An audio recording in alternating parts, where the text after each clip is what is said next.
vamos a presentar 3 trabajos de colegas y en principio comenzaremos con uno, luego presentaré al segundo y al tercero y al final intentaremos plantear o subrayar algunos ejes como para poder abrir al debate. Así que los invitamos a que esto pueda ser una conversación animada y que todos podamos extraer alguna enseñanza en el día de hoy.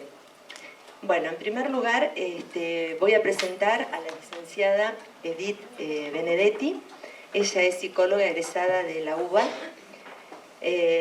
diplomatura en estudios superiores, jóvenes en situación de dificultad, enfoques interculturales y prácticas profesionales de la Universidad de París 8, maestranda en vínculos, familias y diversidad cultural en el Hospital Italiano, presidenta de la Fundación SEDA, especializada en salud mental, adicciones, educación, derechos humanos, ambiente, supervisora de equipos de salud y consumos problemáticos, supervisora y capacitadora de los equipos asistenciales y monitoreo de la Defensoría de Niños y Niñas y Adolescentes de la provincia de Santa Fe, capacitadora de equipos del programa Nueva Oportunidad del Ministerio de Desarrollo de la provincia de Santa Fe, interventora del ex Senareso y docente también de la maestría de la Universidad de San Martín. Hay varias materias, ¿no?, de diferentes cátedras. Ex directora y responsable de la editorial de las ediciones Laura Bonaparte. Autora del libro Hacia un pensamiento clínico acerca del consumo problemático y de otros artículos más. Bueno, es un honor poder escucharte, Edith. Muchas gracias. Bueno, en principio muchas gracias y muchas gracias a los colegas del colegio por volver a invitarme y a los colegas presentes por quedarse hasta el último panel con el cansancio de la jornada. En la propuesta había muchas preguntas y muchas de estas preguntas me parece que son las preguntas que van sosteniendo nuestras prácticas cotidianas. Yo voy a intentar hacer un recorrido por estos ítems a los que llegue en principio, pero en principio situar algunas cuestiones en relación a lo conceptual y pensar en 2 tipos de dispositivos que desde la Fundación estamos llevando adelante. Una de las cuestiones que me parece que hace a lo que va planteando todas las preguntas que están es poder pensar la complejidad conceptual del campo de los consumos problemáticos y con lo que nos encontramos, como en muchas de las preguntas que aparecen, discursos antiguos. Yo sé que es un tema que tal vez ya lo traje el año pasado, porque es un tema en el que vengo pensando, porque repetimos algunas de las cuestiones que fueron exitosas hace 30 años, 40 años, ¿sí? Las naturalizamos, como que es la práctica. Pero lo cierto es que los sujetos con los que trabajamos ya no son esos. Y si no pensamos en clave de época y en clave de situación, estamos trabajando con alguien que no existe. Y entonces solemos, en esos casos, justificar algunas cuestiones planteando no tiene adherencia al tratamiento. Otra de las cuestiones que aparecen en relación a los consumos problemáticos es no tiene conciencia de enfermedad, ¿sí? Es un tema clave cuando se plantea no tiene conciencia de enfermedad porque responde a un marco epistémico particular. Además está planteado así en el DSM-4 y en el DSM-5. También son cuestiones que nos deberían interrogar cuando escuchamos o cuando decimos, por ejemplo, eso, ¿de qué enfermedad estamos hablando? Porque situar las adicciones, porque estamos hablando, cuando se habla de enfermedad se está pensando en adicciones. Cuando pensamos las adicciones como una enfermedad, estamos parados en un determinado marco epistémico. Y lo cierto es que a veces nos pasa que no estamos reflexionando sobre, porque toda epistemología lleva en sí una ontología. ¿De qué clase de sujeto estamos hablando? ¿Sí?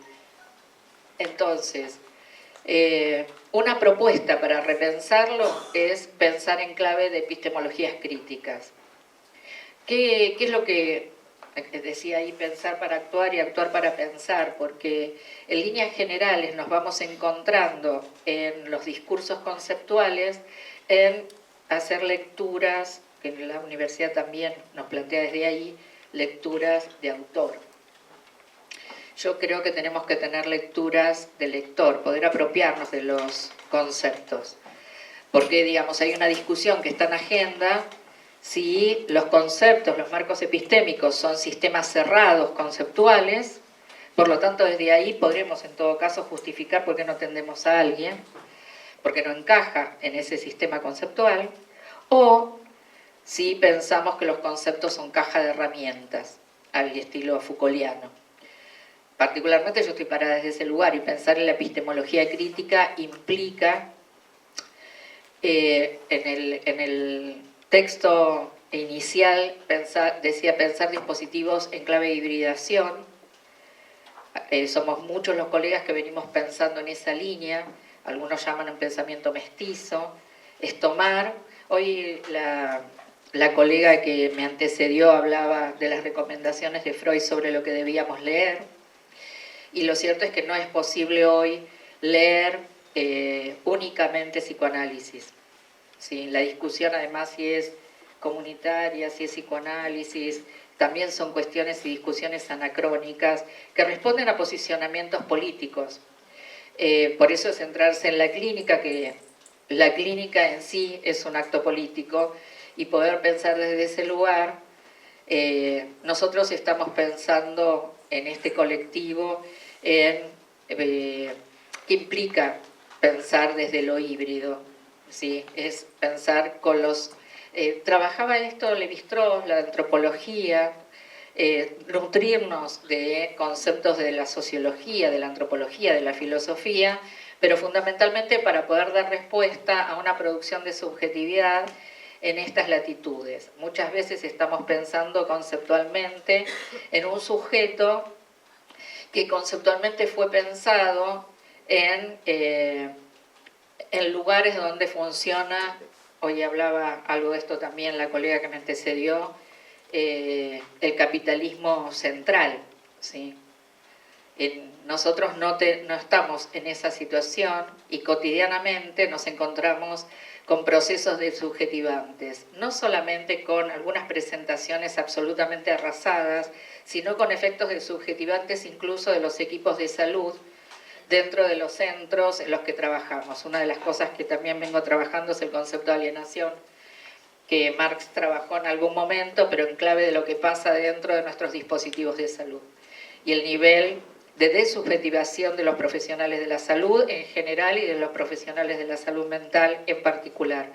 Porque en este momento nos encontramos muchas veces con repetir algunas cuestiones, yo sé que queda como políticamente incorrecto, pero que van más en clave de cierto pavoneo intelectual, pero terminamos padeciendo el no poder dar una respuesta a quienes presentan un padecimiento subjetivo. Nos quedamos como inermes y solamente hablando entre nosotros sin encontrar y sin animarnos, como si estuviéramos ante cuestiones dogmáticas y religiosas. Pensar en clave de una epistemología crítica implica apropiarse de los conceptos y poder pensar artesanalmente el trabajo, que es algo de lo que nos enseñó no solamente Freud, sino también Lacan, que no es repetir, ¿sí?, sino crear en clave de época. Avanzo. Entonces, ¿desde dónde pensar algunas de estas preguntas? ¿Sí? En principio pensar, ponernos de acuerdo de qué hablamos cuando hablamos de subjetividad. Si nosotros estamos pensando en la producción de subjetividad desde lo social, estamos hablando de un sujeto histórico y social, o estamos pensando en un sujeto descontextualizado. Y esto creo que es una de las cuestiones que nos pasa en las presentaciones y en las discusiones que tenemos entre colegas, ¿sí? En este sentido, poder poner en clave de qué estamos diciendo, si se trata de un sujeto social histórico y que nos producimos desde lo social, esto implica que lo social no es contexto, sino texto subjetivo. Y desde ahí, el lugar que tiene, antes decía, bueno, cuando dicen no tiene conciencia de enfermedad, está muchas veces planteando que pasan dos cosas. Una, o que alguien viene a decir, tengo un problema, tengo una enfermedad, consumo, tengo una adicción, y este es un problema escucharlo así porque son presentaciones estereotipadas. Y por otra parte, cuando alguien no viene con el planteo de que tiene un consumo problemático. Ambas cuestiones hacen una encerrona conceptual, porque es de dónde estamos pensando las situaciones de consumo. En principio, en alguna oportunidad, ya hemos hablado muchas veces de cuáles son los modelos que tienen mucha representación en relación a los padecimientos subjetivos vinculados con los consumos, pero una de las cuestiones es que aparece en muchos de los discursos como si fuera un síntoma. Y lo cierto es que cuando uno lo piensa desde la operación Pharmacom, que es algo que se tomó de los griegos, de lo que es a la vez remedio y a la vez veneno, es poder pensar que la resolución a través del consumo es situar en el cuerpo algo que es insoportable. Muchas veces se escuchan los discursos como que hay cuestiones tanáticas, ¿sí? Alguien que consume, pulsión de muerte, ¿sí? Cuando en realidad es un mecanismo económico donde lo que prima es la autoconservación, no lo tanático. El que consume, consume para poder sobrevivir. Pone en el cuerpo algo que es tan insoportable que justamente para poder seguir viviendo tiene que ocultarlo. Y esto implica que es como se presenta, ¿sí? No como, y esta presentación tiene que ver con una construcción social de los consumos problemáticos, donde todos caemos en esto, ¿sí? En decir, bueno, es adicto, no es adicto, se interna, no se interna, puedo atender un adicto, no puedo atender un adicto, adicciones no atiendo, digo que son discursos, pero que son discursos desde lo social. Y hemos construido un tipo de presentación. Esto quiere decir, no estoy hablando que los consumos sean un síntoma. El que llega con una situación de consumo problemático, hay un enigma, ¿sí? Que es el enigma que nosotros debemos retrabajar como en cualquier otro tratamiento para poder producir un síntoma. Porque lo que está en el cuerpo está fuera del orden de lo simbólico. Por lo tanto, para que haya un síntoma tenemos que trabajar. Entonces, cuando aparece la idea de que alguien no llega con demanda, que es otro de los discursos, no tiene demanda de tratamiento, lo cierto es que nadie llega con una demanda de tratamiento a la consulta. La demanda es una construcción que depende mucho de nuestro trabajo. Por lo tanto, este tipo de discursos terminan siendo discursos vacíos al interior de nuestras propias prácticas, que los repetimos, por eso hablaba de esto de la alienación dentro de los efectores de salud en principio. Por eso, acá planteaba si había alguna cuestión en relación a estructura, ¿sí? Yo no sé si esto lo puse o no. No, eso lo saqué.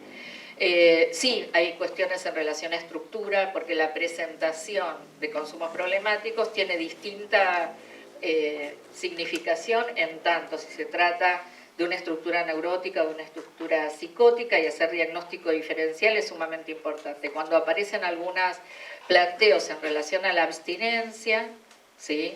Como más allá de los paradigmas legales, ¿sí? Que plantean la reducción de riesgo y daño, en muchos casos aparece que no se atiende a alguien porque llega con consumo. Y el tema de pensar si el consumo tiene lugar de suplencia o de suplemento hace pensar a las distintas presentaciones. Esto quiere decir que no estamos pensando en presentaciones duales, que es otra de las cosas que aparece en los discursos también. ¿Sí? Si es dual. ¿Qué quiere decir que alguien es dual? ¿Sí? Por ejemplo. ¿Qué quiere decir? Se llama dual cuando un paciente consume y un diagnóstico de esquizofrenia, por ejemplo. Por ejemplo. Entonces, desde esta perspectiva, vamos a hablar de una psicosis, no de una dualidad. Sí, porque lo cierto es que no estamos pensando en una patología cuando estamos diciendo si consume o no consume. ¿Sí?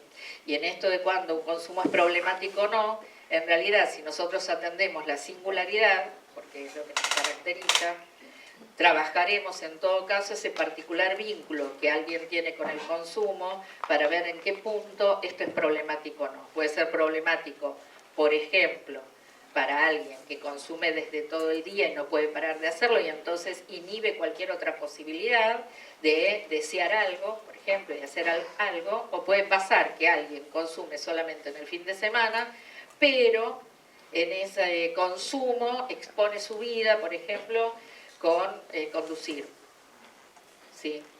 Y ahí hay un consumo problemático, aunque sea esporádico. Entonces digo, nosotros tendemos a generalizar, necesitamos a veces, por más que planteamos que no nos interesan las recetas, a veces las buscamos, a ver, ¿cuándo es? ¿Cómo se sistematiza cuándo es? Pero en realidad es uno a uno, no hay otra posibilidad. Entonces, yo pensaba en esto de APS, porque APS es una estrategia que atraviesa todos los niveles, ¿sí? De hecho, hay una ley, no sé el número, pero es anterior a la Ley de Derechos del Paciente y anterior a la Ley de Salud Mental, que es la Ley de Programas de Atención Primaria en Salud Mental, y lo que plantea justamente son todos los dispositivos. Si alguien quisiera hacer un plan de salud mental, tendría que tomar la ley y ver solamente todos los dispositivos que plantea, porque atraviesa todos los niveles, ¿sí? Primer nivel de atención, segundo, sí, con lo ambulatorio, tercero, con las internaciones, plantea las externaciones, y me parece importante retomarlo, porque si no la representación es que cuando hablamos de atención primaria estamos hablando de primer nivel. Entonces, avanzo, no me quiero pasar del tiempo, pero quería contarles dos dispositivos. Y también en esto que decimos dispositivo, ¿sí? Hoy también Isabel traía dos autores que hablan, bueno, Fanon trae el análisis de lo que es un dispositivo desde Foucault, desde Deleuze, pero pensar que es un dispositivo tiene que ver con el entre. Y muchas veces creemos que el dispositivo es el lugar físico y no nos involucramos en el dispositivo. Y si nosotros no estamos en ese entre y producimos un efecto, no hay dispositivo. Por eso pensaba en dos cuestiones. Pensar estos dispositivos implica repensarnos en la práctica, y pensar en atención primaria es pensar en los distintos niveles de complejidad, ¿sí? Entonces, el dispositivo de umbral mínimo, esperen que vuelvo para atrás, dispositivo de umbral mínimo, es un dispositivo que nosotros, me parece importante retomarlo en función de muchas de las cuestiones que aparecen en cómo lograr, ¿sí?, generar una producción vinculante. Nosotros estamos en la más de las veces a presentaciones donde no hay un otro y hay una necesidad de construir un otro desde lo social. Y parte de la tarea del ASO implica justamente esa construcción. Entonces, cuando nosotros, por ejemplo, pensamos en el primer nivel, en el consultorio, que es una de las representaciones, en realidad, y muchas veces lo justificamos desde algunas cuestiones vinculadas al encuadre, vinculadas al setting analítico. Creo que también ahí estamos pensando en algunas cuestiones antiguas. O sea, algunas de las cuestiones que Freud planteó hace más de un siglo, necesariamente las tenemos que revisar, porque instaló un marco epistémico en función de, bueno, hoy también estaba hablando médicos, ¿sí?, de cómo se pensaba. Por eso hay muchas cuestiones positivistas en la estructura psicoanalítica, desde la metapsicología, las tópicas. Por ejemplo, ¿por qué Freud habla de aparato psíquico? Porque le está hablando a los médicos. Si hay aparato respiratorio, aparato circulatorio, tengo que decir que hay aparato psíquico para poder dar cuenta, ¿sí?, de un marco teórico nuevo que no existía. Cuando piensa en el encuadre está dando cuenta de una práctica distinta, donde está trabajando con la palabra, ¿sí?, donde justamente si pensamos en la ciencia basada en la evidencia que el positivismo sostiene, cómo se sostiene esa evidencia. Entonces arma un constructo artificial, una ficción. Nosotros armamos una ficción.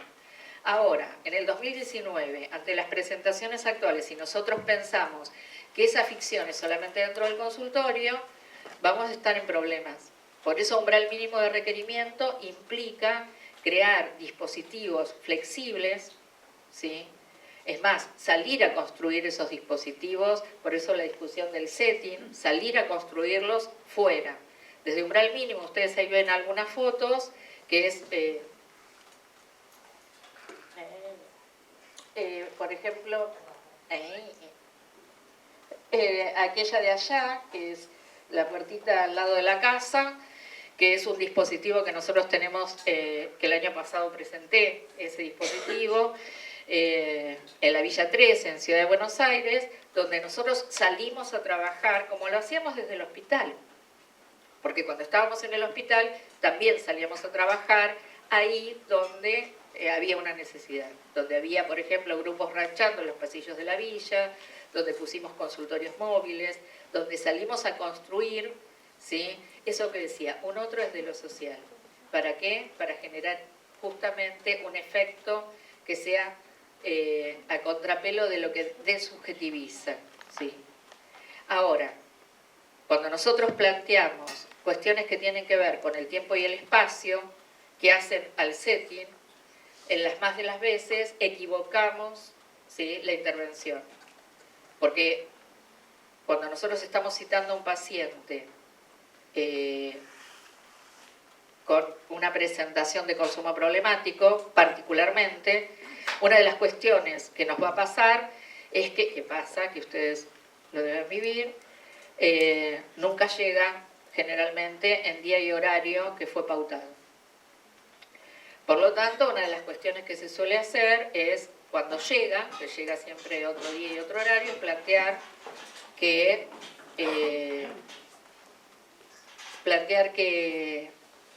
tiene que volver a la semana siguiente en el mismo día y el mismo horario que se lo había citado, ¿sí? Y lo justificamos bastante con algunas cuestiones del encuadre, por eso lo del setting analítico. Lo cierto es que eso es no entender que el tiempo y el espacio es una construcción simbólica que va a depender de nuestro trabajo. Por lo tanto, si nosotros ahí no intervenimos, nos estamos perdiendo una oportunidad. Y en esto está, digamos, junto con esto que decía, de poder pensar con qué sujeto estamos trabajando. Porque en líneas generales, cuando estamos pensando en no tuvo adherencia, ¿sí?, o no vino, entonces porque no tenía demanda, ¿sí?, estamos situando la problemática fuera de nuestro ejercicio. Por eso digo, no hay dispositivos si nosotros no pensamos en relación a nuestra propia práctica. Repetir algunas cuestiones, ¿sí?, porque a veces lo pensamos como naturalizando, ¿sí?, naturalizamos. Por eso aparece que queda un alto porcentaje de quienes necesitarían de nuestra intervención sin esa asistencia. Y también les quería presentar, digamos, a contrapelo de lo que es umbral mínimo, que implica esto, toda la flexibilidad en función de lograr construir una demanda, un dispositivo que abrimos desde la fundación, que era esa casa que estaba ahí en el centro, en Rosario, que es un dispositivo ambulatorio intensivo. Y acá muchas de las preguntas aparecían, ¿por qué intensivo, por ejemplo? Intensivo tiene que ver con que ambulatorio, consultorios externos, no es intensivo. Si yo estoy planteando en un tratamiento diario y que va a llevar a lo mejor varias horas, estoy pensando en que tiene una intensidad, ¿sí?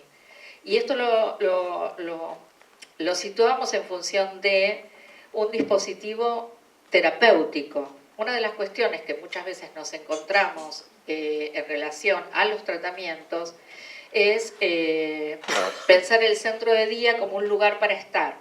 Y muchas de las representaciones que aparecen cuando aparece la idea de la derivación a este dispositivo es, bueno, para que esté en el día, ¿sí?, para que haga actividades, ¿sí?, y este dispositivo no está pensado desde ese lugar.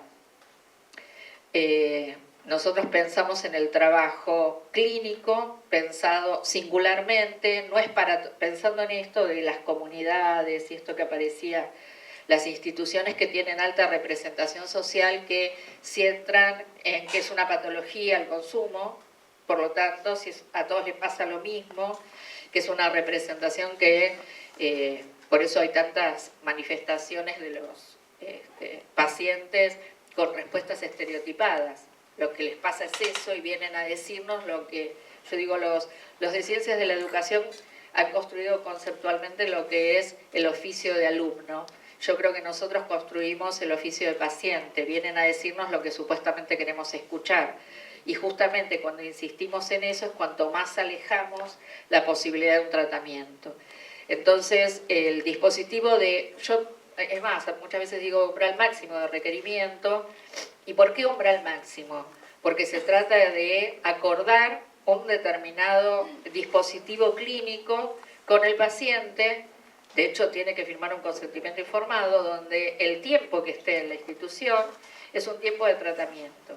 Entonces, esto de pensar que alguien llega y todos desayunan al mismo tiempo o que hacen un grupo todos al mismo tiempo, en realidad no es la representación de este dispositivo. Lo que nosotros buscamos es uno a uno. Y esto no quiere decir que no haya espacios grupales, ¿sí?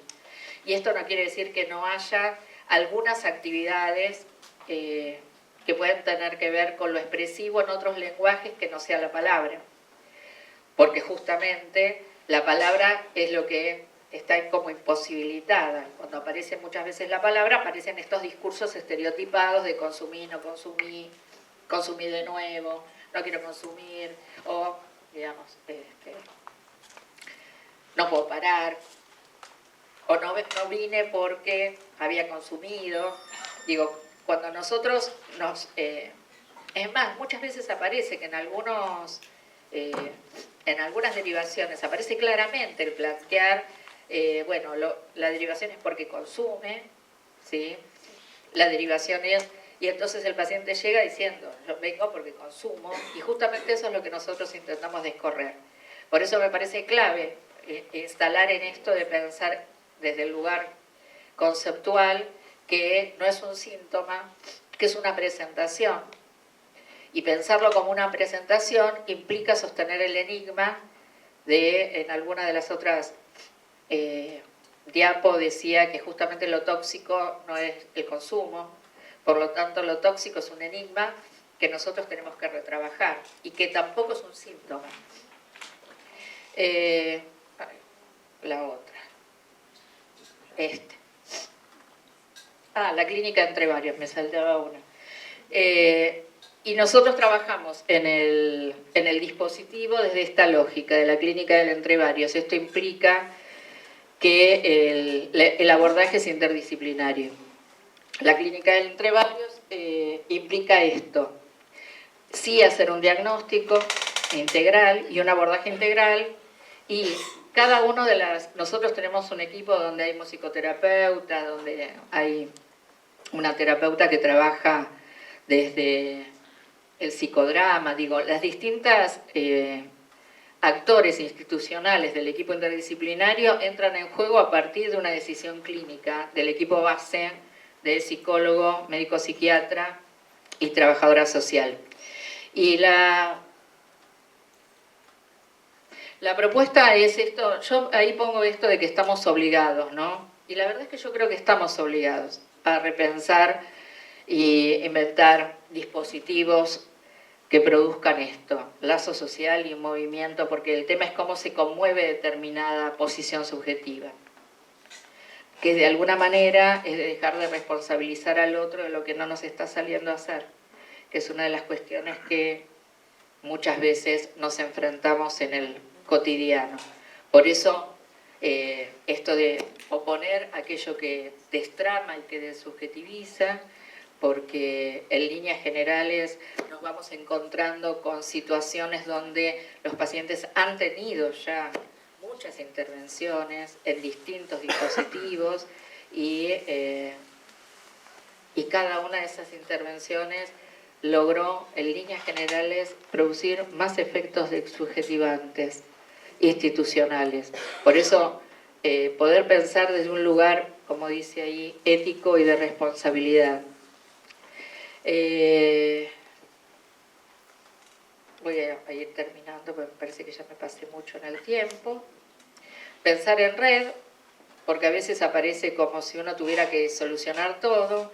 Y para terminar traía dos cuestiones, una de Lacan, que es una frase vieja de Lacan, que está en Escritos 1, así que piensa en el tiempo que tiene, pero me parece que es importante volver a leerla, porque justamente muchas veces repetimos cosas como si estuviéramos en la década del 70, pero estamos en el 2019. Y él planteaba esto: mejor que renuncie quien no pueda unir a su horizonte la subjetividad de su época. Y me parece que es un imperativo que tenemos que asumir y que repensar.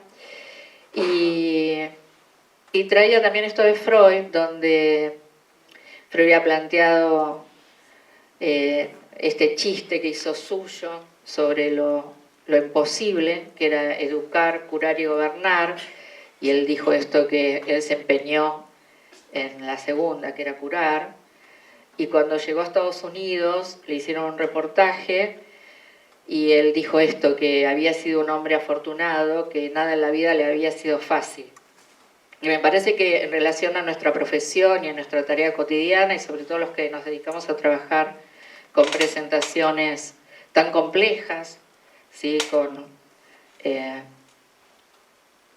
vidas arrasadas, absolutamente, porque cuando hablábamos de esto, por ejemplo, de los duales, nos vamos encontrando con varias intervenciones iatrogénicas donde se han centrado muchas veces en el consumo y nunca en la esquizofrenia, y entonces han cronificado y han como profundizado esos padecimientos. Creo que justamente nosotros somos afortunados en la dificultad de la tarea cotidiana, por ahí es un convite de poder pensarlo desde ese lugar. Más allá de hacerle un ole a algunas de las presentaciones actuales, pensar justamente que nuestra fortuna es asumir esa dificultad. Bueno, dejo acá.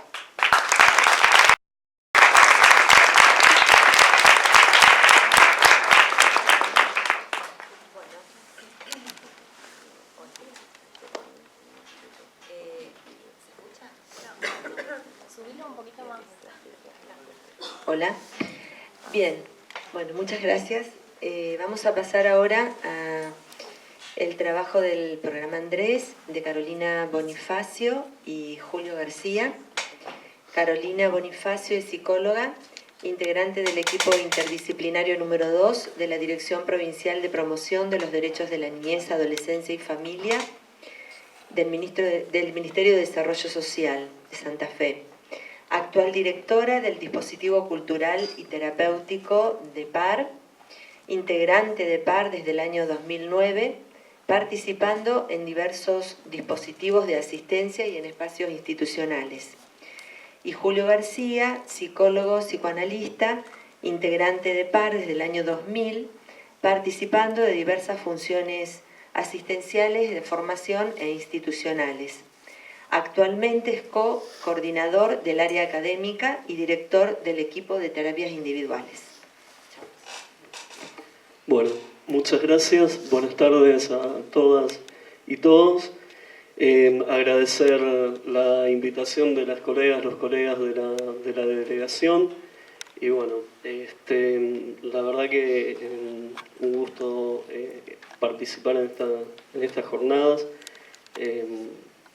Tuve la suerte y la buena elección y decisión de haber arrancado hoy temprano y haber podido compartir realmente una jornada que está más que interesante y productiva. Y bueno, el gusto también de compartir la mesa con las colegas.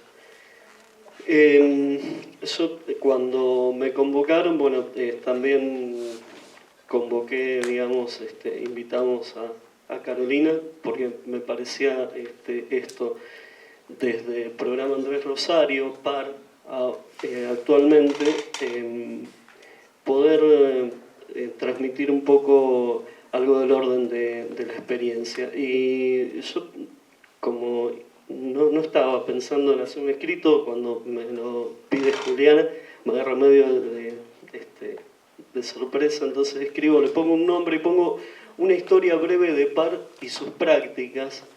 Y lo quería traer porque venimos escuchando durante toda la jornada la cuestión de la historicidad y de la importancia de la historicidad. Y algo de esto también, o mucho de esto también trae Edith en relación a la asistencia. Y yo puse una historia porque en realidad pensaba en esto de hablar de la historia de la cual yo puedo dar cuenta. Es una historia institucional, digamos, pero es desde mí, desde mi atravesamiento en ese transcurrir. Y de las prácticas para tratar de hacer un reconto y tratar de transmitir un posicionamiento clínico-político que se viene también trabajando en esas coordenadas, digamos. Y quiero que escuchen esta historia no como evolutiva, sino más bien como una cuestión más revisionista, si se quiere. Y como toda historia, todo proceso, digamos, que va teniendo distintos momentos y va generando distintas huellas, distintas marcas y va promoviendo distintos movimientos. En ese sentido, digamos, quiero relatar la historia. Rápidamente, ahora voy a describir qué es PAR en términos jurídicos, porque es una asociación civil sin fines de lucro, que actualmente está en proceso de cooperativización, es decir, estamos trabajando en ese sentido quienes constituimos PAR para armar una cooperativa. Surgió en el año 1993 en Rosario como sede del programa Andrés Buenos Aires, que fue la primera comunidad terapéutica para adicciones argentina. Y en 1995 la sede se autonomiza porque la gente de Buenos Aires había decidido cerrarla, pero había colegas ahí que decidieron sostener el trabajo. Las ONG, para quien no conoce, en los 90, las ONG para adicción en los 90 se multiplicaron con un Estado que estaba en retirada, no muy distinto a lo de hoy, tal vez no era tan terrible, y que tercerizaba en ese sentido de su retiro, o sea, se desentendía de la atención de varias problemáticas, entre ellas de los consumos. Digo esto para ubicar que nosotros, en este proceso, en esta historia, pensamos nuestra institución como fuera de esta lógica dualista de lo público-privado. Nosotros nos posicionamos como un efector de lo público no estatal, pero entendemos que esto no es, digamos, sin la necesaria participación del Estado, en tanto se trata de problemáticas que afectan, digamos, las políticas, y son de orden público, afectan las políticas públicas que tienen que ver con la salud pública. Yo ahora me voy a ubicar 20 años atrás, cuando comencé a trabajar en Programa Andrés, mediados del año 2000.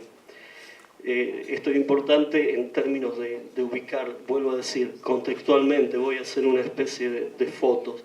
En ese entonces, en Programa Andrés, había ya una diferencia con las otras ONG que trabajaban así en la problemática, ya que, como dije anteriormente, estaba constituida mayormente por profesionales y casi todos eran psicólogas y psicólogos, lo cual, bueno, puede ser beneficioso o no, tiene sus ventajas y desventajas, pero bueno, sosteníamos ese dispositivo de comunidad terapéutica para adicciones, como podíamos sostenerlo, y además la mayoría, no todos, recuerdo, pero la mayoría estábamos formados en psicoanálisis. Quiero aprovechar que traía a Silvia Bleisman, porque bueno, yo venía de una formación en el Instituto de la Familia, no sé, quienes son más contemporáneos recordarán el Instituto de la Familia de Rosario, con Marta María Roberti, con Héctor Figoli, con María Inés Miraglio y otros tantos, que también, digamos, traían a Silvia, digamos, y nos formamos, entre otros, Isidoro Burman, von Novitz, Juan Carlos von Novitz, era más o menos desde ahí, desde ese lugar del psicoanálisis. Entonces decía que sosteníamos como podíamos, ya que la comunidad terapéutica para adicciones era, o es inclusive, porque todavía existe, un dispositivo como ajeno, desconocido, al menos para la mayoría quienes intentábamos hacer algo en términos de abordaje o intervención desde ese dispositivo. Reitero esto de la CT o de la comunidad terapéutica para adicciones porque las comunidades terapéuticas en realidad nacen en Inglaterra y son propiciadoras, digamos, de externación. Las comunidades terapéuticas para adicciones nacen en Estados Unidos con otra matriz, con otra lógica, una lógica más manicomial, más de encierro, digamos. Entonces, la comunidad terapéutica para adicciones se instaló como modo de abordaje en todo el mundo, digamos, como un espacio socioeducativo de rehabilitación de conductas, buscando la abstinencia del consumo, digamos, como éxito del proceso, como una lógica de grupo, o con una lógica de grupo de autoayuda, que no tenía la participación de profesionales y en general estaban sostenidos y están algunos sostenidos en una fe confesional, digamos, entra algo del orden, o mucho del orden de lo religioso como sostenimiento. También quiero agregar esto, cuando yo estoy transmitiendo esto no lo estoy haciendo con un juicio valorativo, quiero que lo podamos pensar nuevamente en un desarrollo contextual, histórico, social, de construcción de subjetividades y digo, como decía Edith, estas son construcciones sociales, son construcciones discursivas que tienen como tal una eficacia, entonces generan efectos en el sujeto, generan efectos subjetivos, generan efectos en los cuerpos. Y las comunidades terapéuticas, cuando se basan en la fe religiosa, también tienen una efectividad y una eficacia y muchas veces generan efectos también beneficiosos. Digo, podemos criticar y podemos no acordar, pero pensemos que lo que me parece no podemos hacer es desvalorizar rápidamente, digamos. Después, en todo caso, podemos trabajar y construir, digamos, desde otra lógica y pensando otros efectos y otras eficacias que nosotros estemos considerando.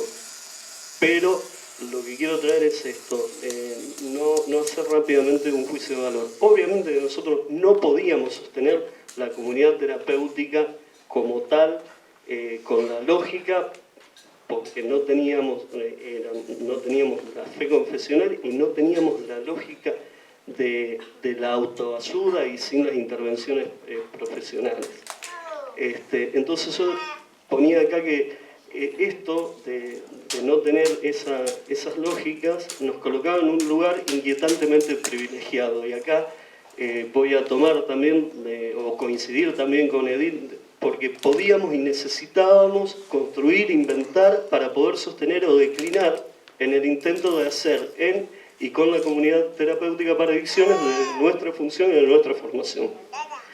En el año 2003-2004 fuimos convocando también, a mí me gusta señalarlo un poquito más adelante, tal vez algo me está haciendo equivocar acá en la fecha, quizás fue un par de años más adelante, a otros discursos también, entre lo que entró la antropología, el trabajo social, digamos, para pensar estos espacios de abordaje. Otra característica diferencial que teníamos en la institución es que en el año 2000, cuando yo entré ya estaba, también se trabajaba con un proyecto de reducción de daños en territorio.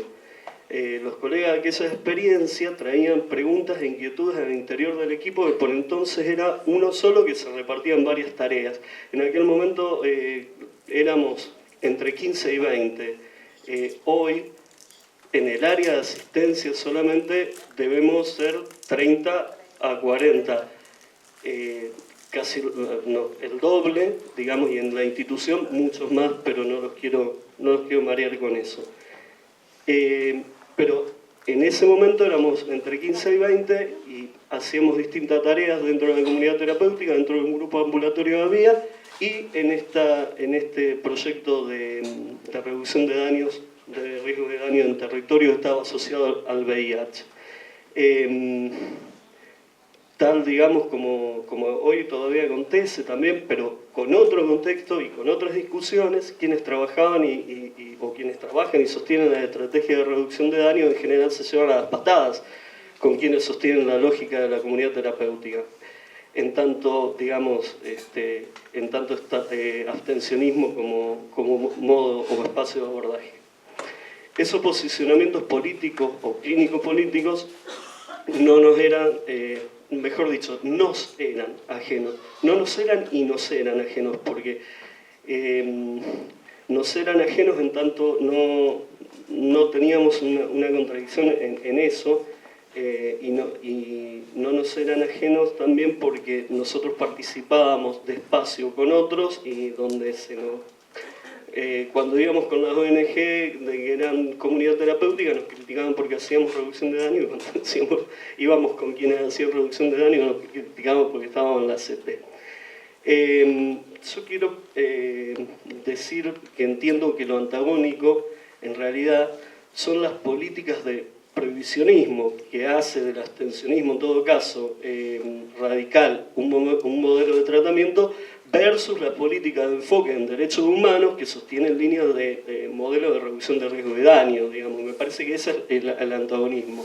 El abstencionismo y la reducción de riesgo de daño como estrategia de abordaje pueden ser tratamientos articulados y no excluyentes, digamos, un poco lo que me parece lo que Edith trae más con esto de los dispositivos de mayor umbral y los de menor umbral. Y para hacer algo gráfico que podamos transmitir, alguien con una patología, patología no sé por qué, pero con un alcoholismo crónico, digamos, uno a veces necesariamente tiene que hacer una internación, digamos, y tiene que lograr una cierta abstención, digamos, para cuidado, como modo de cuidado, o alguien que viene en una situación muy arrasada y que además está el consumo de por medio, a lo mejor necesita un tiempo de alojamiento, de internación en ese sentido, para después poder trabajar en relación a esa subjetividad y en relación a esas problemáticas que le acontecen al sujeto, que no sé si tienen que ver con el consumo. Retomando el hilo histórico, digamos, había en el 2004 empezamos a tener varias demandas de adolescentes o para adolescentes, y eso nos hizo replantear más intensamente esta cuestión de la comunidad terapéutica. Y en ese momento, digamos, tanto de quienes provenían de la demanda y cómo se contribuían, nos llevó a pensar y armar un espacio específico para los adolescentes, que era de carácter ambulatorio, podríamos decir, como tomando los términos de Edith, la categoría de Edith, un dispositivo umbral mínimo, digamos, que básicamente estaba exento de normas y sobre todo de la norma de abstinencia, porque un adolescente, considerábamos, 2004 estoy hablando, digo, hoy puede ser otra cosa, pero un adolescente 2004 presentaba su crisis propia de la adolescencia y a lo mejor dentro de eso entraba el consumo, pero nosotros pensábamos, no podíamos ofrecerle un dispositivo altamente normativizado si un adolescente lo primero que va a hacer es romper una norma, digamos, entonces no tenía demasiado sentido. Y ahí nos habría, digamos, nuevas preguntas en torno al sujeto adolescente y las problemáticas a abordar. Otras, digamos, que fueron transitando el espacio y conformando la lógica de trabajo, fueron desde ese año hasta el 2017, el dispositivo que también participó en su momento Carolina de adolescentes, y en el 2017, esto es lo que decía, en el 2017 ese dispositivo que ya había ido modificándose deja de existir. Y deja de existir en torno un poco a esto, a lo que traía Edith, digamos, la necesidad de replantearnos las subjetividades y las problemáticas y los modos de presentación y las modalidades que nosotros también podríamos brindar, aportar, construir para dar respuesta a esos pedidos, a esas demandas. No sé cómo vengo con el tiempo, quiero... También fue, digamos, importante el hecho de que la conformación de este dispositivo no estaba contemplado dentro de la nomenclatura, es decir, dentro de lo que la cobertura de tratamiento se daba dentro de lo que era la Dirección Provincial de Adicciones en ese momento.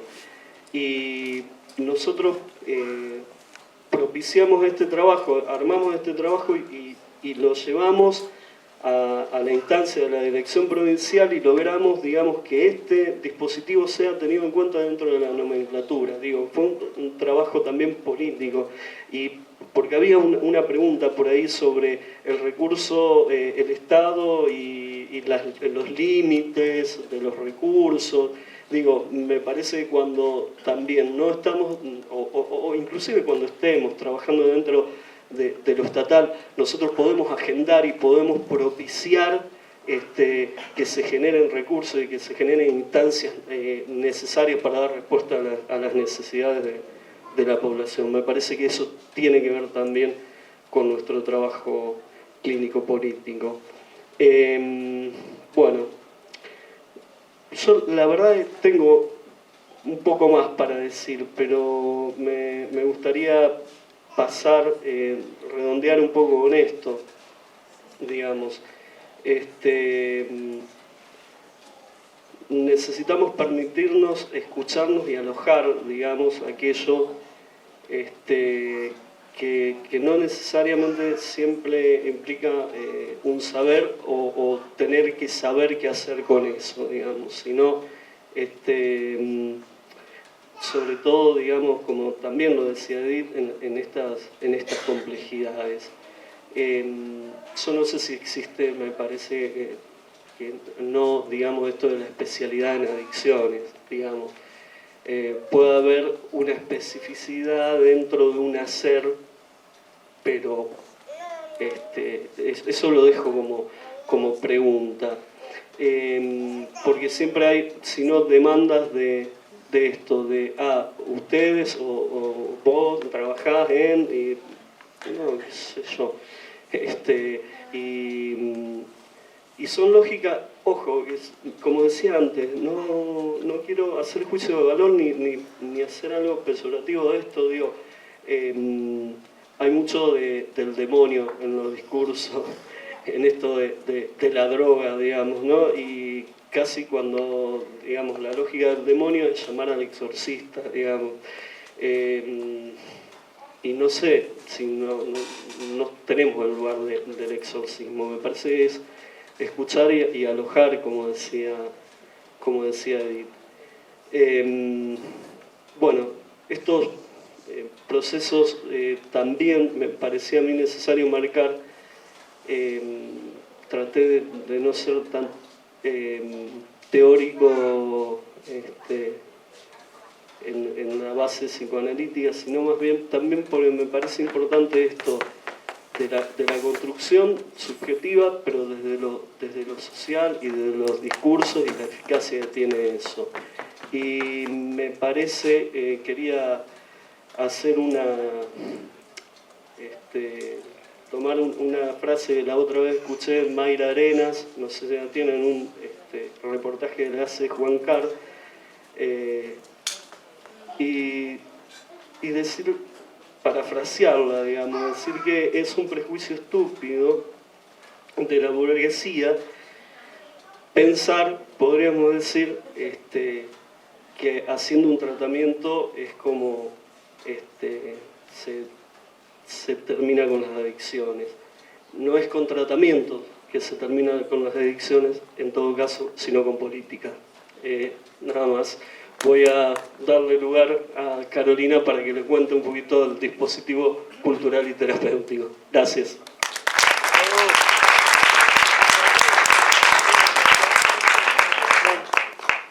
Bueno, gracias por la invitación también, como dijo Julio, estamos muy contentos de estar acá, feliz de encontrarme con gente que quiero mucho, así que estoy feliz.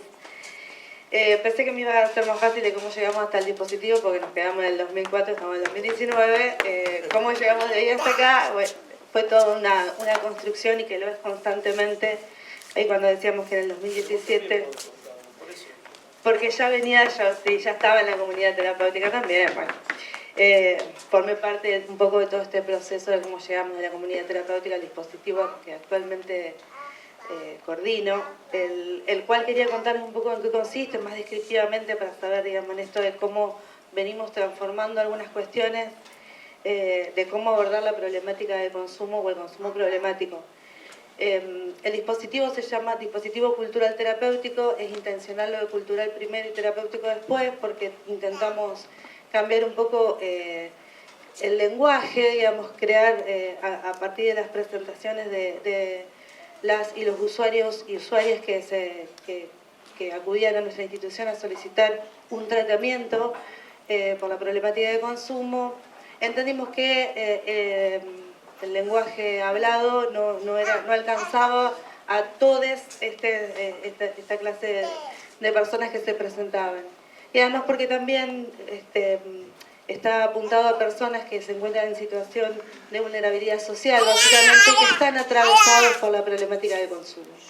Entonces, lo que hicimos es pensar en estos espacios, es un tratamiento que es grupal, convivencial y singular a la vez. Complicadísimo para nosotros como equipo llevarlo adelante, pero es lo que intentamos día a día. ¿Por qué es así? Digo, es convivencial porque el dispositivo es de lunes a viernes, de 9 a 16, y comparten, digamos, la intención en realidad es que compartan la mayoría de los espacios todos los usuarios. Lo que sucede también es que pensamos que estos espacios se tienen que conformar en una grupalidad también para poder generar ciertas convicciones o ciertas decisiones que son colectivas, que hace, digamos, a ciertas identificaciones, que posibilita determinadas subjetivaciones diferentes, por lo cual también, digamos, esos espacios tratamos de que estos grupos tengan esta finalidad terapéutica, ya sea que el objeto sea la palabra, sea un objeto cultural como la música, sea la expresión escrita o el lenguaje que sea, o la expresión cultural. Y en estos espacios grupales lo que también es muy interesante para nosotros como equipo y es corrernos nosotros de este lugar de saber y tomar a estos sujetos como sujetos de un saber cultural que es el que tratamos de recuperar, de esta cultura que puede ser a veces muy precaria, pero siempre hay algo de esto. Por eso los espacios que se llaman, bueno, está el desayuno, que está todos los días, la comensalidad de proyectar el cambalache, era el nombre de compañía del grupo de cierre. Estos espacios tratan de, por ejemplo, la comensalidad, que es donde además de cocinar, almorzar, específicamente intentan que los usuarios sean partícipes y de su propio tratamiento. Y en ese espacio es uno de los espacios que más genera, por ejemplo, la recuperación de historias familiares. Digo, la comida es algo que une o no, que existió o no, o lo que fuere, y se puede construir a partir de allí, por ejemplo, recuperar algo de estos elementos de la historia de este sujeto para trabajar después quizá en otros espacios, donde se profundiza como puede ser el proyectar, o los espacios singulares que se llaman de trayectoria singular. En el espacio de trayectoria singular lo que tratamos, que lo llevamos adelante y sí, somos dos psicólogas, es de poder pensar el tránsito por la institución y por su propio tratamiento conjuntamente con este sujeto singular. Porque por ahí, digamos, en los espacios más grupales se generan objetivos que tienen que ver más con lo colectivo, con lo grupal, con cuestiones que pueden hacer juntos o no, pero bueno, digamos, ahí se confunde. Tratamos de recuperar algo de, quizá me atrevería a decir algo del deseo de cada uno, no solo en los espacios grupales, sino también en estos singulares. Y hacemos hincapié en el tránsito por su tratamiento también, digo, más allá de dentro de la institución, y cómo transita su tratamiento también por fuera de la institución, porque en esto, en la mesa anterior, cuando hablaban de la dentro y de la afuera, ¿no? Que estábamos hablando de los servicios penitenciarios, pero pensábamos esto, cuando se generan cosas muy copadas, o muy positivas, o muy potenciadoras, en un adentro, en este caso puede ser en una institución, como puede ser Programa Andrés, qué pasa después de la afuera, cómo sostener esas construcciones, cómo poder potenciar, cómo poder trabajar con eso. Allí también, digamos, bueno, tenemos un equipo que trabaja con los referentes socioafectivos que el usuario, digamos, propone como acompañante de este tratamiento, que tiene que ver generalmente con su grupo conviviente, a veces, que si bien nosotros como equipo del dispositivo hacemos entrevistas y tratamos de encauzar algunas cuestiones, también hay un espacio para estos referentes que van a acompañar el tratamiento. Por lo cual, digamos, tratamos de generar ciertas condiciones en el exterior también para que esto que se pueda producir en el interior o en el adentro pueda después sostenerse y ser acompañado en este afuera. Algo que es, digamos, como muy interesante, más allá de lo que podamos aportar a los usuarios que se presentan, tiene que ver con un trabajo y un retrabajo constante de nosotros como equipo. Somos un equipo interdisciplinario, somos psicólogas, actores, trabajadores sociales, profe de educación física, tenemos un cocinero profesional, esos de los que tienen título y los que están también estudiando psicología, trabajo social, tenemos actor, murguero, bueno, etcétera, no sé si me estaré olvidando alguna de estas profesiones. Por lo cual, digamos, el trabajo entre nosotros tenemos que tratar de encontrar, no sé si un lenguaje común, pero sí una coherencia para sostener en el trabajo diario, en esto que llevamos adelante en distintos espacios, cada uno desde el rol o la función que nos toca ejercer dentro de este dispositivo. A su vez trabajamos con, esto no está diariamente, pero sí en interdisciplinario tenemos nuestra médica generalista, la psiquiatra, la trabajadora social y también una abogada por cualquier situación, para poder pensar sobre todo estrategias, no tanto para la intervención con los usuarios, porque los usuarios generalmente son derivados del sistema de salud pública, o si no son derivados de allí, tratamos de hacer la referencia en su lugar de donde reside, porque este es un dispositivo que es durante el día, más allá de que haya algunas situaciones que en algún momento particular puedan estar alojados en un centro de noche, por ejemplo, que puede ser de nuestra misma institución o de cualquier otra, en general, digamos, residen en su centro de vida y acuden diariamente al dispositivo. Entonces, la referencia en cuanto a su salud integral está en algún centro de salud o en alguna otra institución del barrio, que puede ser algunos tienen más referencia con instituciones más sociales, comunitarias o lo que fuere. Por lo tanto, nosotros trabajamos, esto sí, en red y tratamos de sostenerlo y somos bastante pesados, nos odian bastante por estar todo el tiempo agendando esto de hacer conjuntamente para que, bueno, digamos, la lógica que podemos llevar adelante desde el dispositivo y en el centro de salud, en el barrio, en la escuela, donde sea, digamos, pueda ser llevada a cabo conjuntamente, de cada uno, por supuesto, desde su lugar.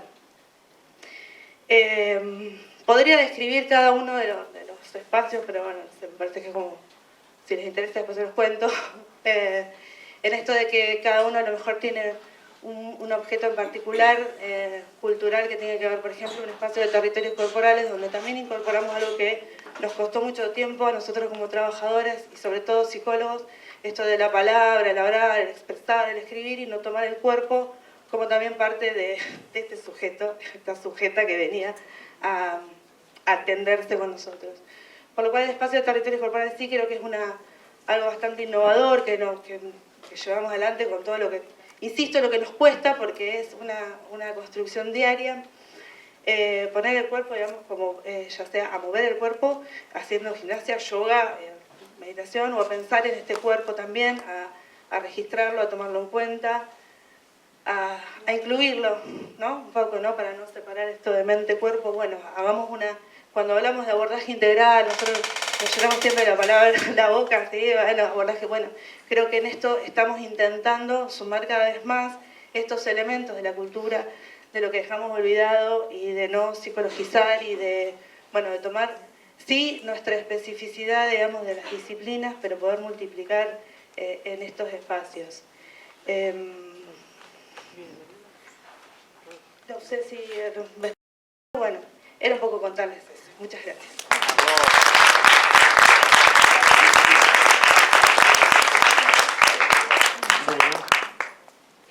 Y ahora vamos a pasar a los trabajos de Sabrina Romero Hechen y Paula Sagué. Sabrina es licenciada en Psicología de la Universidad Católica de Salta, sede Corrientes, del año 2006, coordinadora del dispositivo de tratamiento comunitario del barrio República de la Sexta de Rosario, Cedronar, directora de CEPLA, Centro de Prevención Local de Adicciones de Cedronar, en cogestión con la Universidad Nacional de Rosario, también integrante del área de salud mental de la Secretaría de Integración y Desarrollo Sociocomunitario de Rosario y es colaboradora del Colegio de Psicólogos de la provincia de Santa Fe.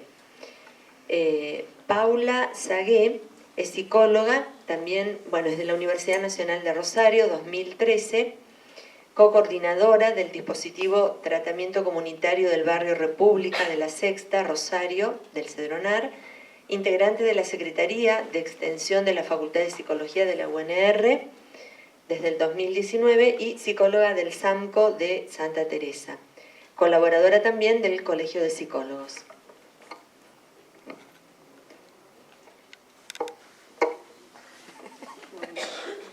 Bueno, buenas tardes a todos. Gracias por la invitación a las compañeras. Bueno, vamos a contar un poco con Paula lo que es el trabajo en lo que fuera un CEPLA en su momento, que ahora es un dispositivo de tratamiento comunitario de la Cedronar, que sigue conservando el nombre por una cuestión de que nos apropiamos del nombre nosotros, la comunidad, los pibes, todo, entonces seguimos teniendo ese mismo nombre.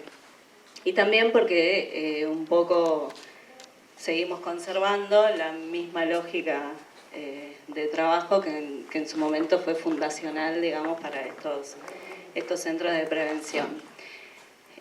Por ahí muchas de las cosas que voy a decir tal vez tengan que ver también con lo que plantea Edith, porque bueno, nosotros nos formamos un poco con Edna y otras referentes más en esta cuestión en el ámbito de los consumos problemáticos, digamos.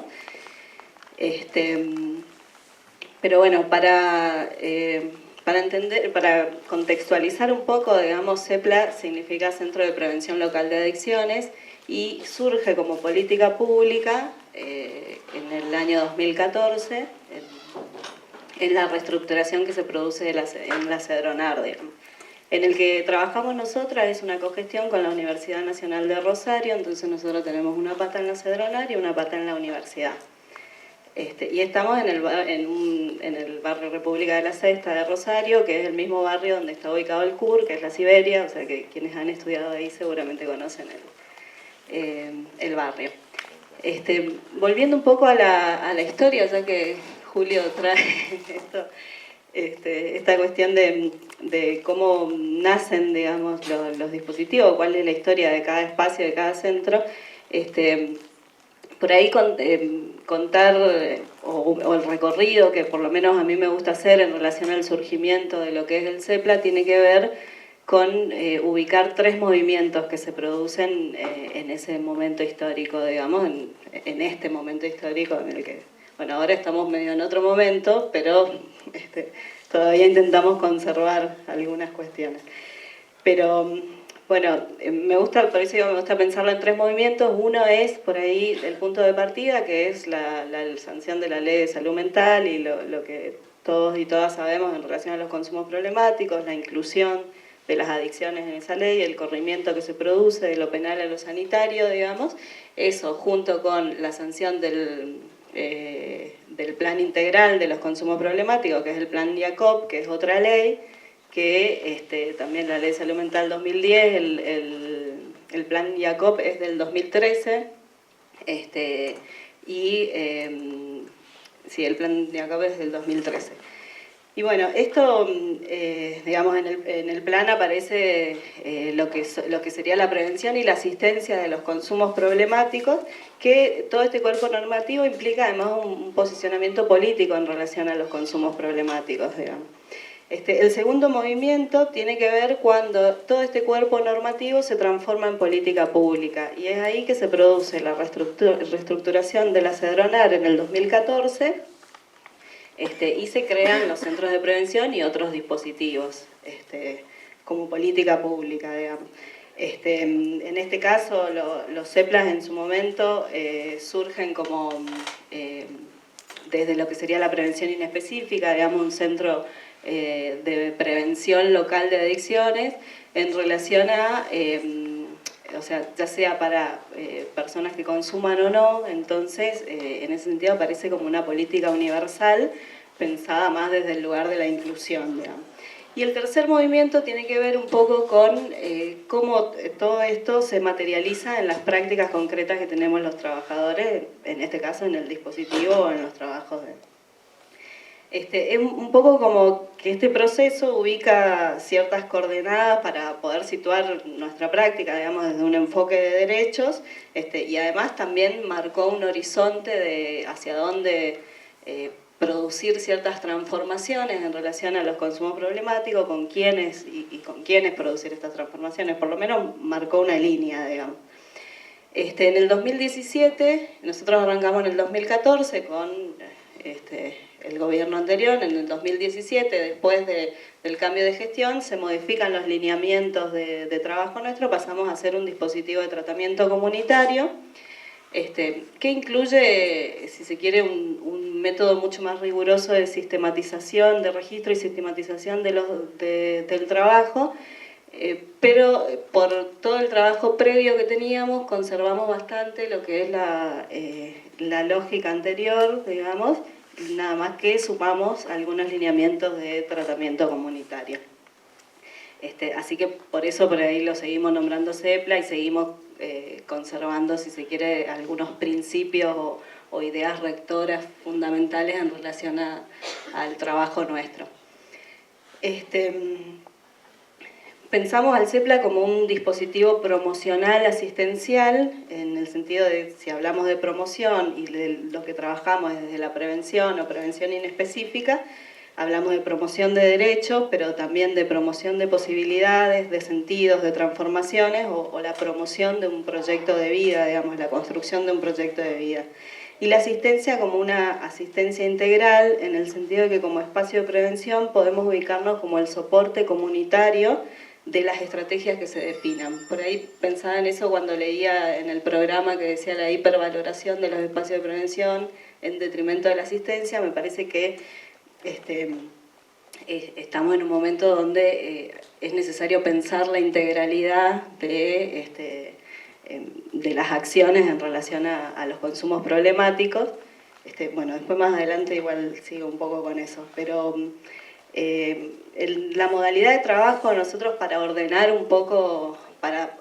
nuestra práctica definimos 4 niveles de intervención, que son el singular, el grupal, el familiar, el comunitario, que se entrecruzan todo el tiempo, digamos, porque a veces a partir de situaciones singulares que surgen podemos armar espacios grupales que se generan como respuesta a alguna situación y que después va tomando su propia dinámica. O al revés, en determinados espacios grupales que tenemos hacemos algunas intervenciones que van dirigidas a la singularidad.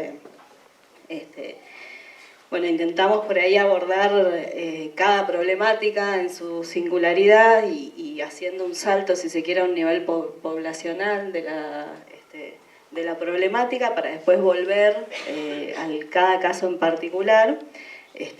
Pensar que esto, como decía Edith, lo que es la singularidad psicosocial y cultural en el marco de lo plural para poder pensar estrategias adecuadas a cada sujeto en particular y al modo en que cada sujeto atraviesa puede ser el consumo problemático, pero también trabajamos con otras, o sea, con situaciones de violencia, con cuestiones, un montón de otras situaciones que tienen que ver claramente con lo que es la prevención inespecífica, digamos. Bueno, si hablamos de prevención y de una población vulnerada en sus derechos, no podemos esperar que las problemáticas se presenten, digamos, sino que salimos a construir un poco la demanda, esto lo hablábamos hoy, en este caso la demanda con la población, más allá de la demanda subjetiva, digamos.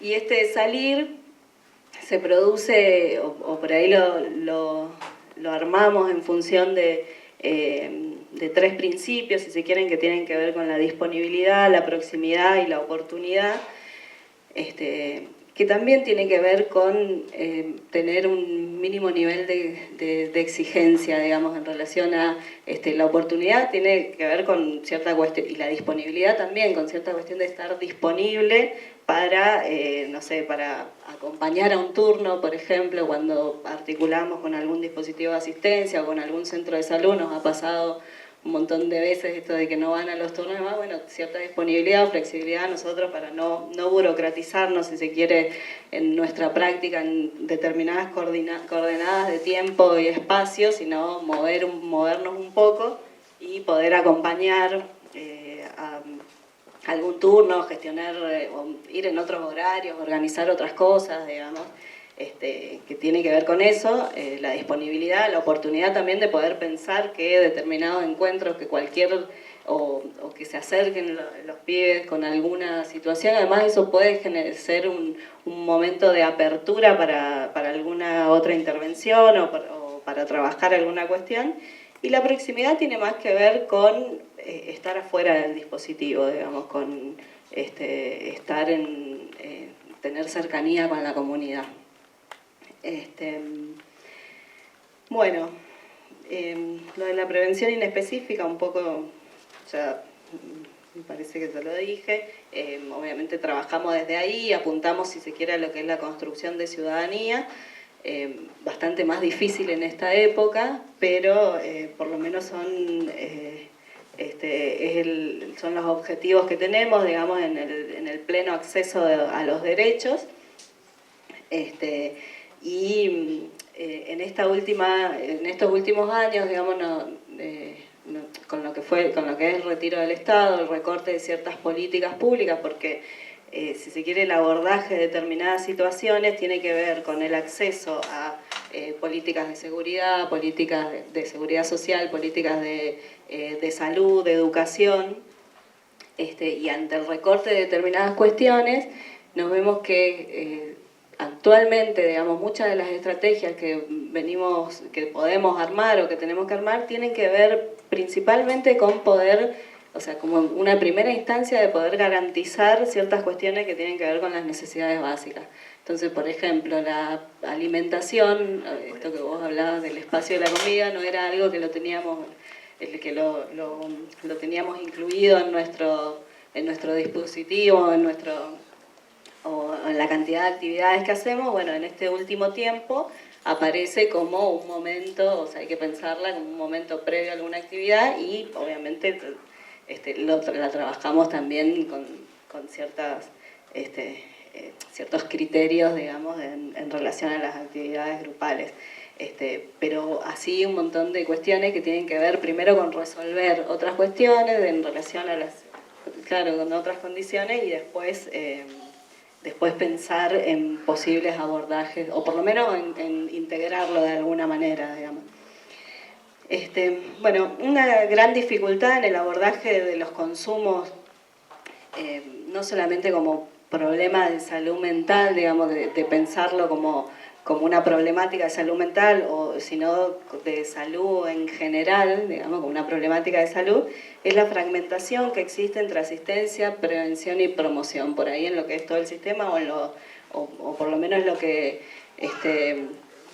vemos nosotros en las ciertas dificultades de articular algunas cuestiones, digamos. Que a veces un poco esta fragmentación se puede instalar de alguna manera como o sirve, digamos, para desentenderse de algunas cuestiones de procesos que son complejos, digamos. Pensamos que en esta articulación, o sea, depende del modo en que la modalidad de asistencia que se plantee, puede generar la implicancia de la comunidad, de las instituciones y de los grupos territoriales, y así como los espacios de prevención y promoción pueden alojar el estar, el vivir de los más vulnerados y estigmatizados, y son recursos, digamos, para ciertos espacios de abordaje, para estrategias de abordaje que puedan pensar los equipos. Por eso nos pensamos por ahí como lo que puede armar el soporte comunitario de alguna estrategia asistencial, digamos. Bueno, cuando hablamos de construcción de la demanda con la población, pensamos en esto de construir en conjunto, también tiene que ver con que muy pocas veces, también a nuestro espacio, digamos, muy pocas veces aparece alguna situación de consumo con un pedido de asistencia, pero cuando eso aparece, cuando pasa así, se demandan, digamos, ciertas respuestas que están instaladas en la comunidad, o sea, demandan ciertas respuestas del Estado que ya están instaladas en la comunidad y que están instaladas en lo social. Bueno, obviamente entendemos que las problemáticas de salud deben ser leídas desde criterios clínicos y las respuestas que los equipos dan, digamos, deberían estar enmarcadas en estrategias que tengan como mecanismos rectores los mismos criterios, digamos, pero la elaboración de estrategias no es solamente algo que deba descansar por ahí en la buena voluntad o en la ética de los equipos, sino que tienen que aparecer, digamos, como políticas de Estado que también incluya la formación, si se quiere, de los trabajadores en ese sentido. Si entendemos que la salud no es un servicio, digamos, o sea, que es la construcción de procesos que otorgan derechos, también la respuesta tiene que pensarse con cierto criterio de territorialización, nos parece, como las respuestas del Estado tienen que pensarse como con cierto criterio de territorialización, que siempre el territorio es población, es historia, es algo, o sea, la voz del territorio es algo a deconstruir en el sentido de que también está, si se quiere, puede estar atravesado por ciertos discursos hegemónicos, como todos nosotros y demás, digamos, y que por eso la población a veces demanda lo que reconoce como un buen servicio o demanda desde la enfermedad, digamos. Entonces, en eso es importante que se puedan proponer y facilitar las condiciones para la constitución de ciertos actores sociales que puedan poner en agenda y producir otros discursos, y entre los cuales nos encontramos también las y los trabajadores de estos dispositivos. Bueno, nos encontramos en el desafío de pensar la integralidad sin descuidar el saber específico que se requerirá de acuerdo a la complejidad de cada situación, digamos, no es un saber específico en relación a la problemática, sino a cómo se desenvuelve en cada situación. Y por ahí lo que pueda garantizar, digamos, o sea, esto tiene que ver, digamos, con pensar la interdisciplinariedad y que puedan ser equipos interdisciplinarios que acompañen la circulación de los usuarios por los distintos dispositivos que pueda estar, o los espacios de la red de salud o de los recursos que haya, pero que sea en un marco de corresponsabilidad de las instituciones y de los actores involucrados. Y eso es lo que garantiza la continuidad del proceso de atención en los diferentes niveles del sistema de salud, digamos, que incluye los dispositivos específicos, como pueden ser los nuestros, que tienen cierta... y los recursos comunitarios que puedan formar parte de lo que sería una estrategia integral, digamos. El lazo es lo más importante en este campo y cada paso implica garantizar su construcción y calidad según cada situación. Por eso es pensar que no se deriva ni se referencia, porque esa es más que nada una cuestión administrativa, por decirlo de alguna manera, sino que se continúan procesos de atención en diferentes niveles o en diferentes espacios con diferentes equipos, digamos. Una cuestión central es tener tiempos y espacios para estar con alguien que padece, haciendo el trabajo posible, sea cual sea el tipo de demanda, y no dejar que esto aparezca en definiciones de a quién corresponde alojar o no determinada problemática, digamos. En ese sentido nos parece que los equipos tenemos que protagonizar el encuentro del usuario con el sistema de salud, de manera tal que ese acto sea en sí mismo una adscripción, que por ahí superando un poco la idea de admisión que puede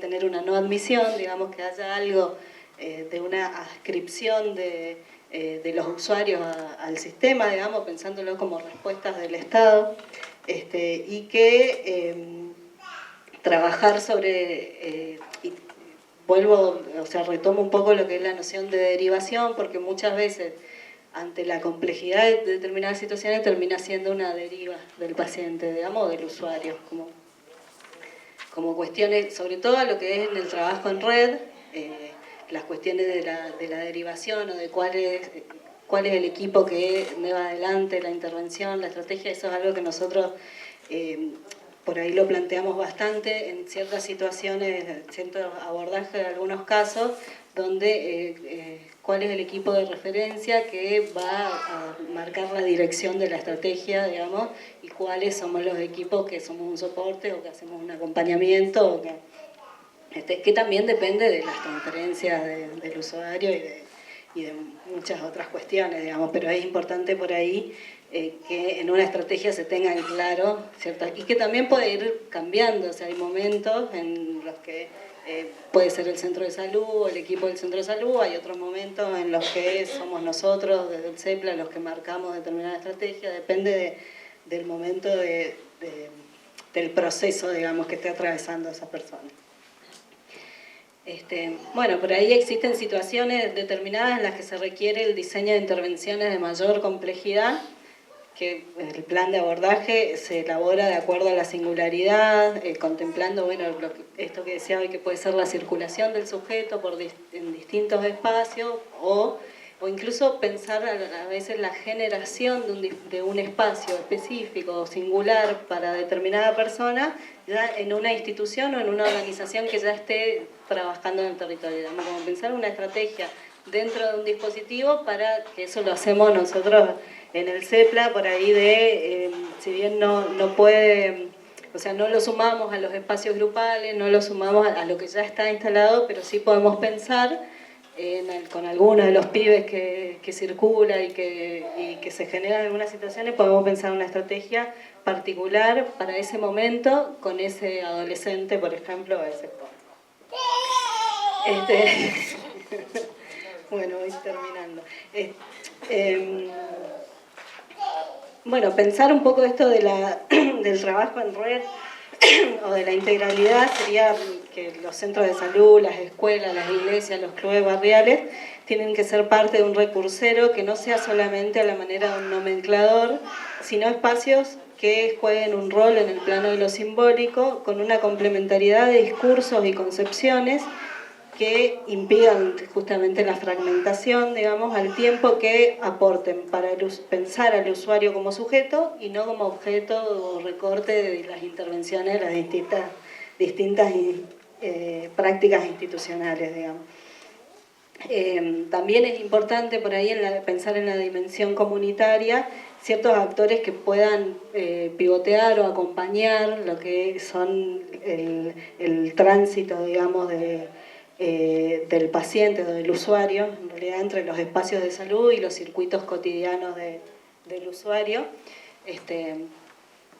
porque muchas veces pasa que la familia no puede fungir como, no puede ser el soporte, digamos, de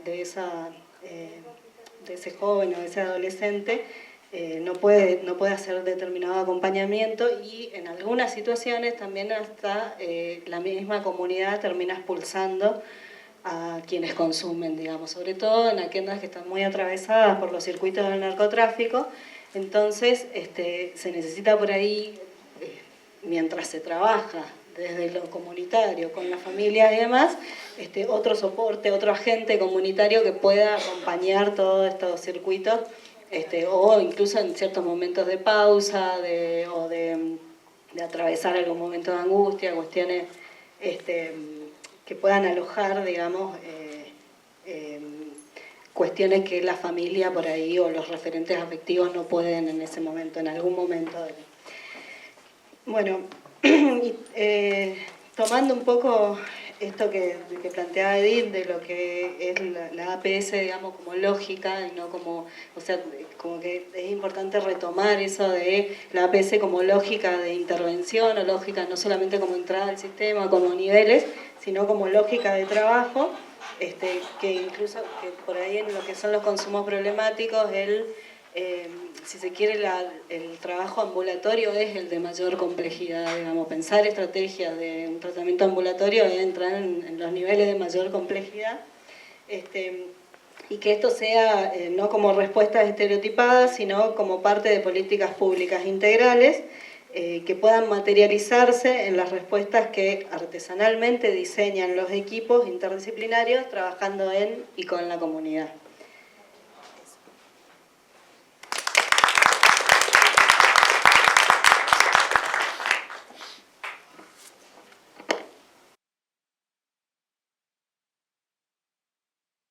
Me parece una injusticia que hoy en día los gays, lesbianas, transexual, bisexual tengan que ir frente a los padres y decirles su referencia sexual, y vos, siendo heterosexual, no tengas que decírselo.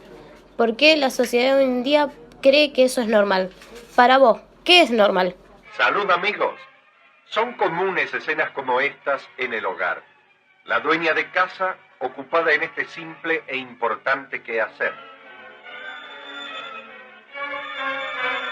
Pero la tarea se interrumpe de pronto ante el insistente llamado de la campanilla del teléfono.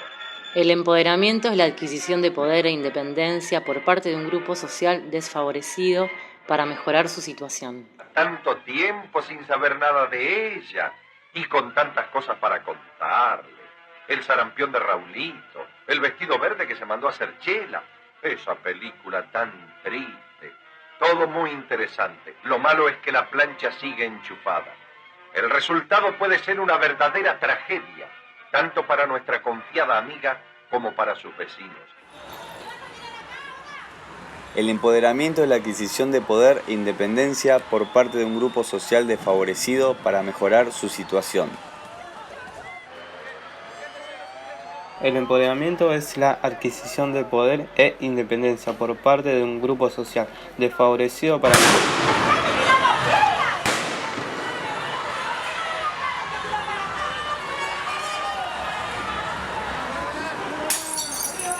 El empoderamiento es la adquisición de poder e independencia por parte de un grupo social desfavorecido para mejorar su situación. ¡Luche! ¡Luche! ¡Luche que se escuche! El empoderamiento es la adquisición del poder de independencia por parte de un grupo social desfavorecido para mejorar su situación. A todas las mujeres les gusta que le digan digan qué lindo culo que tenés, pero está todo bien. Aquellas que dicen que no me ofende, no les creo nada. Te dicen puta, me dicen puta, la puta madre, que sea puta mi madre, no esperen que me calme, ya me cansé de asesinatos. No te das cuenta, te estás quejando de tus actos. Otra línea más pa'l macho, otra puta que están callando, otra mujer tirada en un tallo. Otro medio que está justificando. Ella es María, hoy la echaron de su casa. Vestía corto la muy gata, es que nena, para eso tu padre no trabaja. Estamos cansadas de que nos Por eso nos llena de bronca, porque parece que aunque salimos a las calles, aunque decimos cada vez más fuerte que no queremos ni una menos,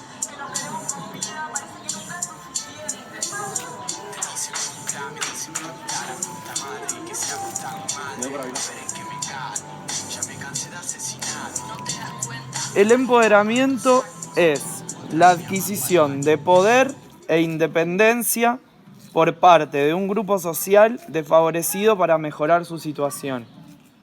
¿Qué entienden por eso? A ver, adquisición de poder e independencia, ¿se entiende? Por parte de un grupo social desfavorecido.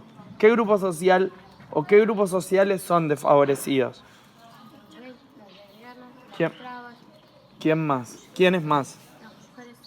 ¿Quién es más? Los pobres, los pueblos originarios, los obreros. El empoderamiento es la adquisición de poder e independencia por parte de un grupo social desfavorecido para mejorar su situación. Ser diferente no tiene nada de malo. Negro. Careta. Vinimos a este mundo a experimentar. Con tu prejuicio no me vas a incomodar. El empoderamiento Ser diferente no tiene nada de malo. poder e independencia para mejorar su situación. Croto. No tiene nada de malo. Gato. Puto. Cabeza. Negro. Soy gay, soy lesbiana, soy bisexual, soy transexual, soy humana. Las decisiones nos hacen diferentes. Choro. Caco. Gil. Puto. Maricón de mierda. No tiene nada de malo. Negro. Negro. Yo nací con ovarios, yo nací con memoria. Juliado. Zorra, huevera. Lesbiana. Cornuda. Yo nací con ovarios, yo nací con memoria. La posta que ser gay no tiene nada de malo. Ante tanta vergüenza, orgullo. Para vos, ¿qué es normal? Gay. Negro. Trolo. Mis decisiones hacen lo que soy. Tus palabras me incomodan. Yo nací feminista para cambiar la historia. Mi sentimiento, mi identidad.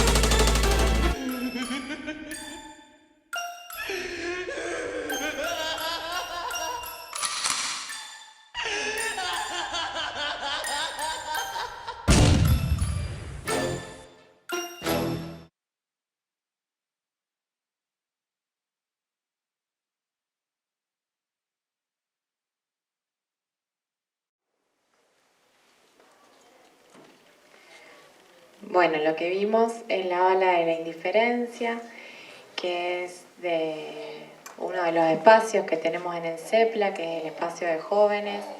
Este es producto, digamos, del tercer año de un taller de experimentación audiovisual, que bueno, a partir de ahí fueron planteándose algunos interrogantes y capacitándose, digamos, en lo que tiene que ver esto con el manejo, digamos, de la edición, algunas de las imágenes obviamente que son del Archivo General de la Nación, y otras son filmaciones de los propios, digamos, jóvenes del espacio. Más o menos la idea sería brevemente, se están yendo antes de que se vayan, poder compartir un poco, cómo materializamos, digamos, esto que trajo Sabrina en relación a los espacios con los que estamos, digamos, o a partir de los cuales trabajamos. Me parecía interesante esto, quizá resaltar algo de lo último. Bueno, participamos en una mesa interinstitucional que compartimos, digamos, con Centro Cultural, con el Centro de Salud, con las escuelas, van directivos, digamos, y docentes que se convocaron, digamos, para poder participar ahí. Van compañeras del socioeducativo de la provincia, para las cuales, digamos, en esa mesa podemos articular algunas situaciones donde, digamos, de acuerdo a las referencias y de acuerdo a las distintas estrategias, cómo vamos pudiendo trabajar en red, como decía Edith, no es solo. Pero sí me parece interesante poder resaltar esto de respetar las transferencias y respetar, digamos, las distintas intervenciones del equipo.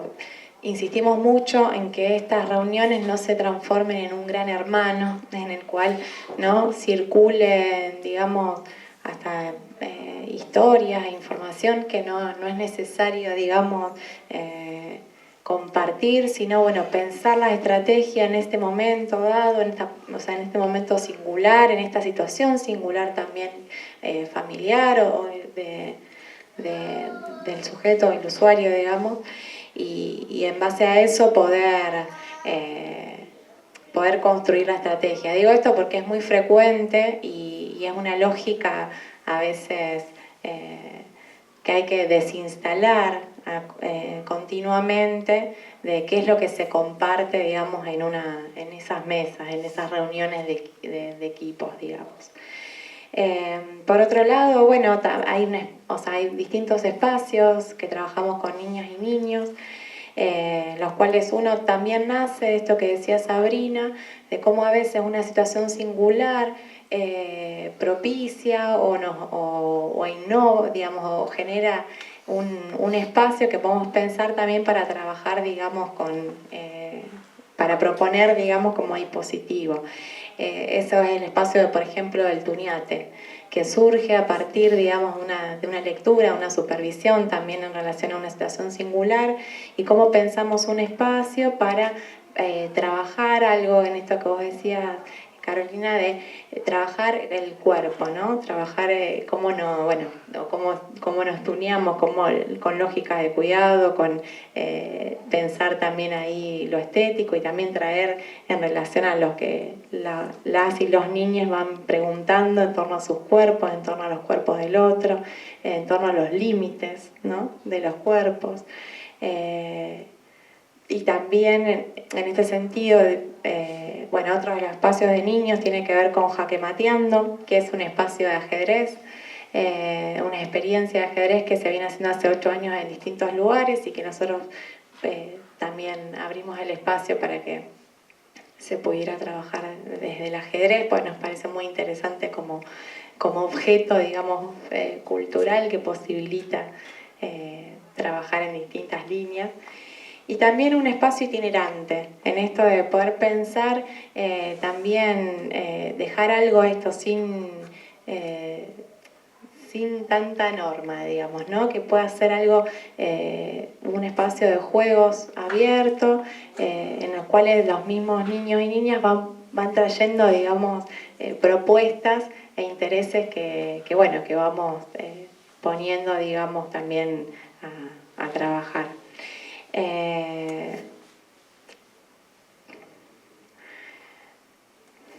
Después hay un espacio que funciona, digamos, que es la asesoría integral, con un psicólogo, con un abogado y teníamos una trabajadora social también para trabajar. Ese espacio también es el que aloja en esta articulación que nosotros que contaba Sabrina.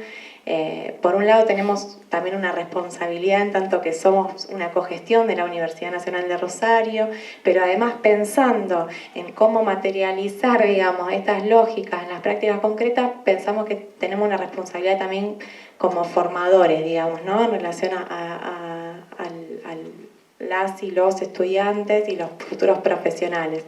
Entonces también ahí es, desde la asesoría integral, acompañamos lo que son distintos voluntariados de estas facultades, digamos, tanto de Derecho como Psicología y como Trabajo Social por el momento, y alojamos a distintos estudiantes donde retrabajamos algunas de estas situaciones. Pero lo que decía Sabrina, ¿no? Una demanda que a veces llega por una cuestión particular, se abre todo un abanico de distintas posibilidades, digamos, que trabajamos con otras y otras instituciones de distintos niveles estatales, digamos.